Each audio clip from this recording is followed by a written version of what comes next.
మొన్న ఈ మధ్య ముఖ్యమంత్రి భువనగిరి సభలో రాష్ట్ర ముఖ్యమంత్రి కాదగిన అర్హత నా తర్వాత కోమటిరెడ్డి వెంకటరెడ్డికే ఉందా అంటున్నారు. ఏకీభవిస్తారా మీరు? అది ఇప్పుడు అది ముఖ్యమంత్రి మాట. ఆయనకు అనిపించింది. దానికి నేను ఏకీభవిస్తా నాకేం ప్రశ్ననే అది. అంటే మీరందరూ కూడా అరే నువ్వు నేను మీరందరూ తెలంగాణ ఉద్యమంలో పాల్గొన్నారు కదా. పొన్నం ప్రభాకర్ సంబంధించిన ప్రశ్నలు చెప్తా, లేకపోతే క్లోజ్ చేసుకో. 25 మంది కాంగ్రెస్ ఎమ్మెల్యేలు టచ్లో ఉన్నారు. ప్రభుత్వం ఏడాది కూడా తిరగకుండా కూలిపోద్దని చెప్పి కేసీఆర్ అంటున్నారు. ఏంటి మీకేమైనా ఆందోళన, భయం ఉందా కూలిపోద్దని? దమ్ముంటే టచ్ చేసి చూడమని చెప్పినాం కదనే. ఉమ్, ప్రజాపాలనది ప్రజలతో ఎన్నుకోబడ్డ. ఎందుకు నీకు 10 ఏళ్ళ అధికారంలో ఉన్నాడు, ప్రభుత్వాన్ని కూలగొట్టాలని ఎందుకంత ఆత్రత? ముఖ్యమంత్రి లేకపోతే బతకవా? ప్రభుత్వాన్ని కూలగొట్టి అధికారం ఉన్నామని ఎందుకు అటువంటి ఆలోచన చేస్తున్నావు? ఊరుకుంటారా? చూస్తే కూరుకొని.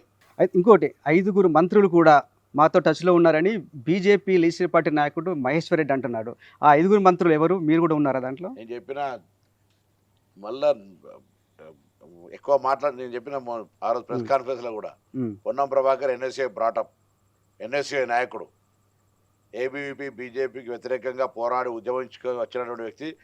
గతంలో మా దగ్గర ఒక కరీంనగర్ ఒక చంద్రమౌళి అంటుండే, ఆయన నువ్వు కాదు కావచ్చు, కానీ ఆయనకు తెలుసు మా విద్యా వ్యవస్థలో ఎట్లా కొట్లాడుకుంటూ వచ్చినామో.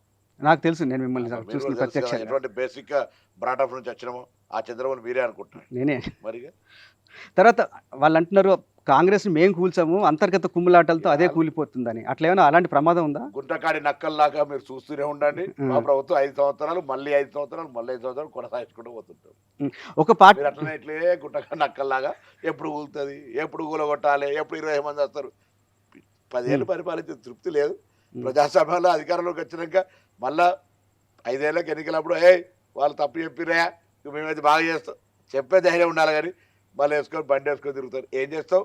ఒక టెలిఫోన్ స్కామింగా, ట్యాపింగా, బిడ్డ లిక్కర్ స్కామా, కరప్షనా, లేకపోతే కూలిపోయే కాళేశ్వరం ప్రాజెక్టు మళ్ళా కడతావా, లేకపోతే 7 లక్షల కోట్ల అప్పు బదులు ఇంకా మొత్తం రాష్ట్రాన్ని నమ్మేస్తావా? ఏందే మళ్ళీ పెద్ద తిరుగుడు. ఇంతకుముందు మీరందరూ కాంగ్రెస్ నాయకులు ఆరోపించేవాళ్ళు బీజేపీ బీఆర్ఎస్ ఒక్కటే, అందుకనే లిక్కర్ కేసులో కవితను అరెస్ట్ చేయలేదని. ఇప్పుడు అరెస్ట్ చేసినారు కదా. బీజేపీ బీఆర్ఎస్ ఒక్కటి కాదని రుజువైంది అనుకుంటున్నారా? నేను ఒక మాట చెప్పాలా, నేను కొట్టినట్టు చేయాలి, నువ్వు ఏడిచినట్టు చేయాలి. నువ్వు నన్ను కొట్టినట్టు చేయాలి, నేను ఏడిచినట్టు చేయాలి. నెల రోజులు పైగా జైల్లో ఉంటే అది నటనే అంటారు. అందుకే భారతీయ జనతా పార్టీ చెప్తుంది మేము అరెస్ట్ చేసినాం, కేసీఆర్ అంటుండే అన్యాయంగా అరెస్ట్ చేసారు. వీళ్ళు ఇది సానుభూతి పొందాలి.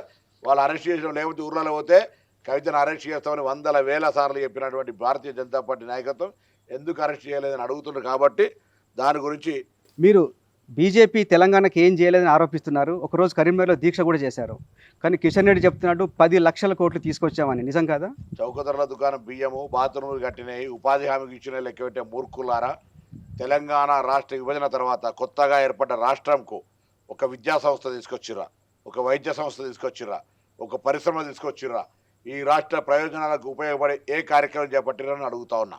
మేము కట్టిన పన్నులలో మాకు ఫెడరల్ సిస్టంలో ఈ దేశంలోని 29 రాష్ట్రాలకు ఇచ్చారు, మాకు కూడా ఇచ్చినలా.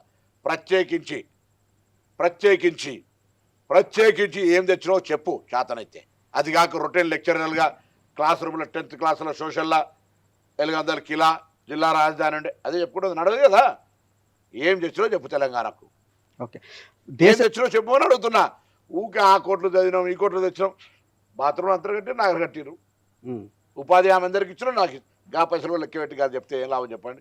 నేను అడుగుతున్నా సూటిగా, తెలంగాణ విభజన హామీలు అమలు చేయలే. తెలంగాణలో ఓటు అడిగే హక్కు బీజేపీకి లేదు.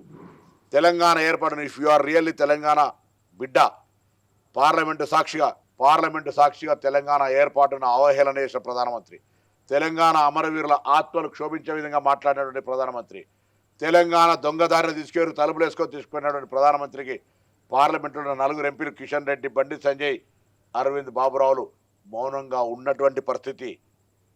ఇలా ఏ ముఖం పెట్టుకొని తెలంగాణ వాళ్ళు చాలా స్కీములు చెప్తున్నారు. కరీంనగర్ కు రైల్వే లైన్ ఇస్తుంది, మేమే ట్రైబల్ యూనివర్సిటీ పెడుతున్నాం, ములుగులో పెడుతున్నాం కదా, పెట్టినాకే కదా మాట్లాడు.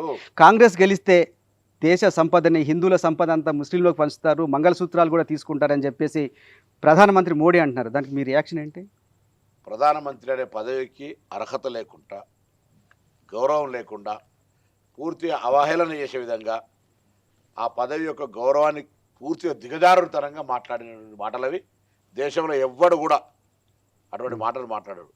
పాపం ప్రధానమంత్రి గారికి ఒకటో ఫేజ్ ఎలక్షన్ అయిన తర్వాత భయం పట్టుకున్నది. ఆదాని అంబానీలకు మొత్తం భారతదేశ ఆస్తి దోచిపెడితే కాంగ్రెస్ అధికారంలోకి వస్తే దేశంలో ఉన్న ప్రతి పౌరుడుకు ఆ ఆస్తి అందేలా చేస్తుంది అనేటువంటి భయం కలిగి ఒకరోజు ముస్లింలకు ఆస్తి వస్తారు అంటాడు, ఒకరోజు బంగారు గొలుసులు గుద్దుకుంటారు అంటుండు, తాలిబొట్లు, ఒకరోజు జాగలు గుద్దుకుంటారు అంటుండు, ఒకడు హనుమాన్ చాలీసా చదవరంటుండు, ఇంకొక రోజు ఇయ్యలేదు అంటుండు.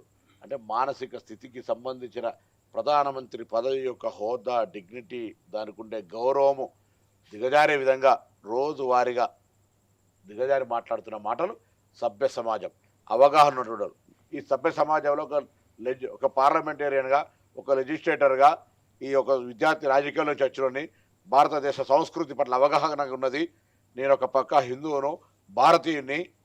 ఇలా గుళ్ళో దేవుడు ఉండాలి, గుండెల భక్తి ఉండాలి, కానీ గుళ్ళో దేవుని తీసుకొచ్చి రోడ్డు మీద పెట్టి ఓట్లయిని రాముని పెరుగుదా అని అడుక్కునేటువంటి పరిస్థితులలో. నమస్తే అండి. ఇది వ్యాపారం గురించి కాదు, ఓటు గురించి. ఎన్నికల్లో ఓటు వేయడం మన హక్కు మాత్రమే కాదు, కర్తవ్యం. ఎంతో మంది మహా నేతలు శ్రమించి ప్రాణత్యాగం చేసి ఈ అవకాశాన్ని మనకిప్పించారు. అందరూ ఓటు వేద్దాం, ఎందుకంటే ఓటు హక్కు ఊరికే రాదు. నా ఓటు ఎవరికో తెలుసా? అది సీక్రెట్ అండి.